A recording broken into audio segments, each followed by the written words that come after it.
The European Code Against Cancer, ECAC, isn't just another set of health tips. It's a distillation of decades of epidemiological research into 12 actionable steps aimed at reducing the cancer burden across the population. Created by the International Agency for Research on Cancer, IRC, under the World Health Organization and adopted by the European Commission, the code is meant to be accessible, science-backed, and preventive in scope. Yet despite its rigor and simplicity, it remains poorly understood and underutilized, especially in a world where fads and pseudoscience often drown out real, life-saving information. Of the 12 recommendations in the ECAC, several speak directly to modifiable dietary and lifestyle factors.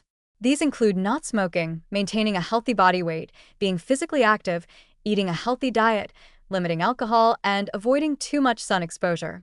The dietary components, in particular, warrant close scrutiny, not because they are novel, but because they are often the first to be ignored, distorted, or replaced with trendier advice that is far less effective and sometimes even dangerous. At the heart of the code is one uncomfortable truth: most cancers are not random. Lifestyle factors account for a significant portion of cancer incidence, with estimates suggesting that up to 40% of cases in Europe could be preventable. This doesn't mean individuals are to blame. Genetics, environment, and systemic inequities play large roles. But it does mean that consistent patterns of behavior, particularly around food, alcohol, tobacco, and exercise, matter enormously. Take body weight, for example. The ECAC clearly emphasizes maintaining a healthy weight as a top priority, and for good reason. Excess weight is linked to at least 13 types of cancer, including breast, colorectal, pancreatic, and endometrial. Yet public discourse on weight often swings between fat shaming and denialism, with little room for the kind of pragmatic, compassionate action the code calls for.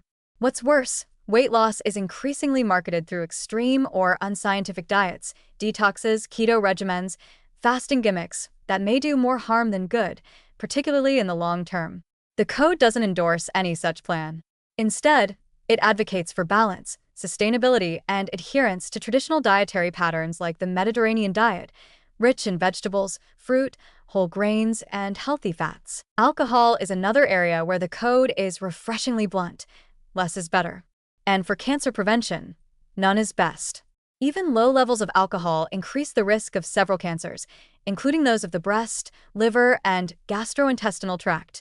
Yet cultural norms and commercial interests have normalized drinking and even distorted science to suggest protective effects, especially for wine. The ECAC cuts through this noise with clarity, stating the evidence plainly. Alcohol is a carcinogen, and moderation isn't a free pass. Physical activity, too, is essential, not just for weight control, but for its direct anti-cancer effects, including improved hormone regulation, reduced inflammation, and enhanced immune surveillance. The code calls for regular movement, not athletic perfection. Walking, cycling, or even gardening count. But modern life increasingly conspires against this, with sedentary jobs, screen addiction, and urban designs that discourage movement. Addressing these barriers is not just a personal responsibility, it's a policy issue, and the ECAC reflects that broader perspective. Unfortunately, much of what the code recommends is drowned out by the chaos of the modern nutrition landscape. Influencers push unverified claims about miracle supplements and food intolerances. Wellness brands sell expensive, cancer-fighting juices while ignoring the cumulative impact of alcohol, sugar, and ultra-processed foods. Public attention gravitates toward the exotic or extreme, while the boring, evidence-based truth is quietly ignored. Even more troubling is how little institutional effort has gone into raising awareness of the code. Many doctors, nutritionists, and patients have never heard of it. Public health campaigns often lack the funding, coordination, or political will to counteract the much louder voices of food and beverage marketing. The ECAC should be printed in clinics, taught in schools, and displayed in grocery stores. Instead, it remains buried in PDF documents and government websites, while cancer rates continue to rise, especially those linked to lifestyle. The ECAC does not promise immunity. People who follow all 12 recommendations can still develop cancer, just as those who don't may live long, healthy lives. But on a population level, the impact is enormous. If widely adopted, the code could prevent hundreds of thousands of cancer cases each year in Europe alone. That's not a statistic. It's real human suffering avoided, real healthcare costs reduced, and real families spared the trauma of a cancer diagnosis. Ultimately, the code offers a rare thing: clarity in a field saturated with confusion. It doesn't chase novelty, nor does it cater to commercial interests.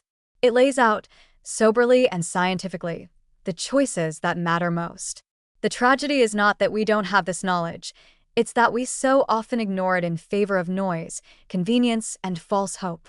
In the fight against cancer, the European Code is a weapon hiding in plain sight. It's time we took it seriously.